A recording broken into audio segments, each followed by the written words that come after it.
மக்களே, நம்ம இன்றைக்கி என்ன பார்க்க போகிறோம்னு பார்த்தீங்கன்னா ராஜ்மா குழம்பு தான். இது கிரேவின்னு சொல்லலாம், மசாலான்னு சொல்லலாம். ஆனால் இது ரைஸுக்கு போட்டு சாப்பிட்றதுக்கு நல்லாயிருக்கும். ஒரு ஸ்பூன் கடுகு,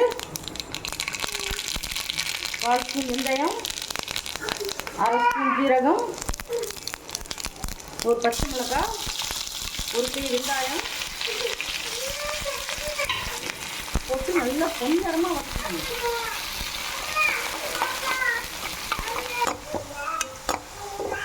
இப்போ பாருங்கள், நான் 3 டேபிள் ஸ்பூன் கடலை எண்ணெய் ஊற்றிருக்கேன். நல்லெண்ணெயில் கூட செய்யலாம். இங்கே பாருங்கள் எப்படி நல்ல பொன்னரமாக அது எப்படி வதங்கிடுச்சு பாருங்கள். இன்னும் கூட நல்ல பொன்னரமாக வரணும்.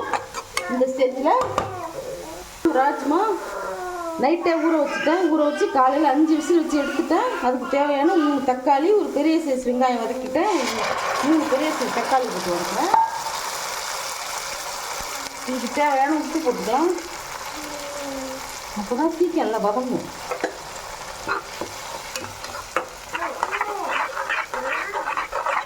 நல்லா எண்ணெய் பிரிகிற அளவுக்கு வதக்கும். இதில் 1 ஸ்பூன் இஞ்சி பூண்டு பேஸ்ட் போடுறோம்.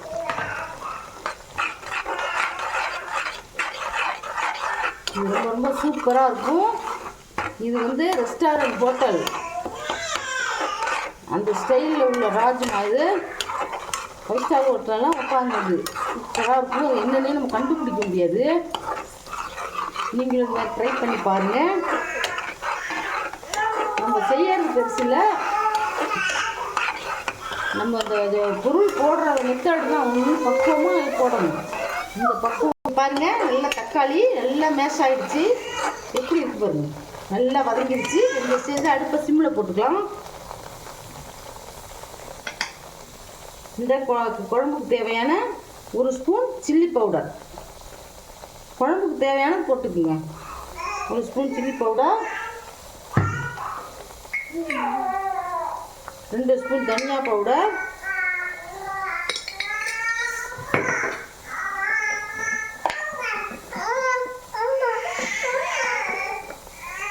1/2 ஸ்பூன் மஞ்சள் பொடி.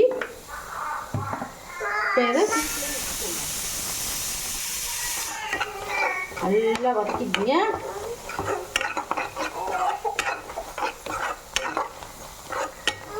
நல்லா பச்சை வாசனை போகிற அளவுக்கு வதக்கிங்க. இப்போ பாருங்கள், நான் நைட்டே ஊற வச்ச ராஜ்மா 100 கிராம எப்படி 5 விசில் வச்சு 6 விசில் கூட வச்சுக்கலாம். பாருங்க எப்படி நல்லா வந்துருச்சு பாருங்க. டேங்க் பார்த்தீங்கன்னா நல்லா இருக்கும். இப்போ இதை நான் போடுறேன், ராஜ்மாவையும் போடுறேன். அந்த அவிச்ச தண்ணியை கொட்டிடாதீங்க. அதை தான் இப்போ இதில் ஊற்ற போகிறோம். அந்த எசன்ஸ்லாம் அதில் இறங்கிருக்கு இல்லையா, நல்லா டேஸ்ட்டாக இருக்கும்.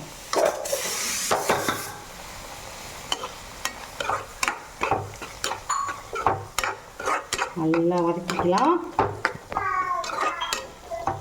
இந்த ஸ்டேஜில் நம்ம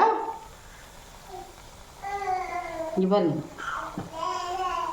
அது இந்த ராஜ்மாவை குக்கரில் வச்சு அவிச்சோம்ல, அதோட தண்ணி இது. இந்த தண்ணியை இதில் நான் சேர்க்குறேன்,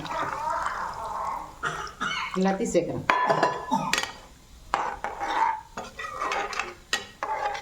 இது பெரும்பாலும் ரைஸுக்கு நல்லாயிருக்கும். ரைஸுக்கு வச்சு சாப்பிட்றது தான். தயிர் சாதத்துக்கு கூட நம்ம சுண்டை வச்சு சாப்பிட்டா அருமையாக இருக்கும். மற்றபடி சப்பாத்தி இதெல்லாம் கொஞ்சம் தொட்டுக்கலாம். ஆனால் ரைஸு தான் இது இம்பார்ட்டன்ட் இதுக்கு. இது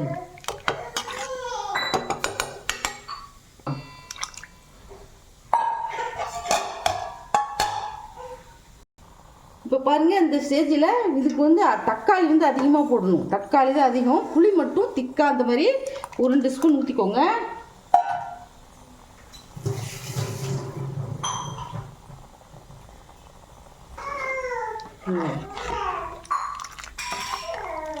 பூ எல்லாமே டேஸ்ட் பார்த்துக்கோங்க, பத்தலைன்னா போட்டுக்கலாம். அதிகமாக போட்டுறாதீங்க.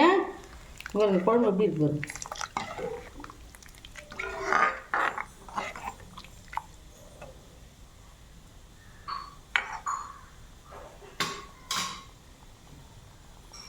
பாருங்கள், இப்போ எல்லாம் சேர்த்துட்டோம். இப்போ 10 நிமிஷம் 15 நிமிஷம் நல்லா மூடி போட்டு கொதிக்கட்டும். அப்புறம் பார்க்கலாம். அதில் இன்னொரு பொருள் கடைசியாக சேர்க்க போகிறோம். இது முக்கியமான பொருள். பார்க்கலாம், அடுத்தது பார்க்கலாம். இப்போ பாருங்கள், நல்லா குழம்பு கொதிச்சு எண்ணெய் தெளிஞ்சு வந்துச்சு பாருங்கள். இந்த ஸ்டேஜில் நம்ம என்ன செய்கிறோம், மேஷ் பண்ணுறதால அந்த ராஜ்மா உள்ளே இருக்குல்ல அதை அப்படி நல்லா நசுக்கி விட்டுக்கணும். ஒன்றும் பாதியமாக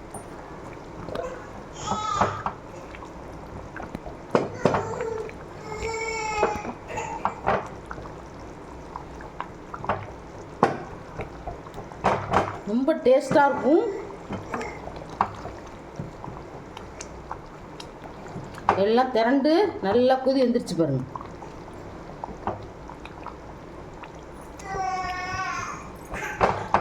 நம்ம சாதத்தோடு போட்டு சாப்பிடும்போது நல்லா நல்லெண்ணெய் ஊற்றி சாப்பிட்டோம்னா அருமையாக இருக்கும். எப்படி ஆகிட்டு பாருங்க.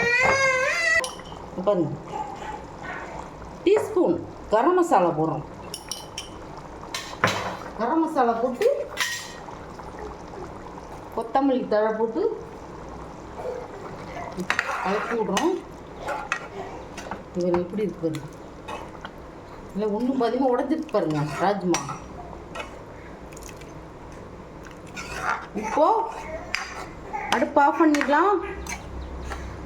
பாருங்கள், நல்லா கலக்கி விட்டு கரம் மசாலா ஃப்ளேவர் எப்படி வெட்டி பாருங்கள். இந்த ரெசிபி நீங்களும் ட்ரை பண்ணி பாருங்கள். இது உங்களுக்கு பிடிச்சிருந்துச்சுன்னா எங்கள் சேனலை சப்ஸ்கிரைப் பண்ணி பாருங்கள். அப்போ தான் அந்த மாதிரி வீடியோலாம் உங்களுக்கு வந்து சேரும். தேங்க்யூ, பாய்.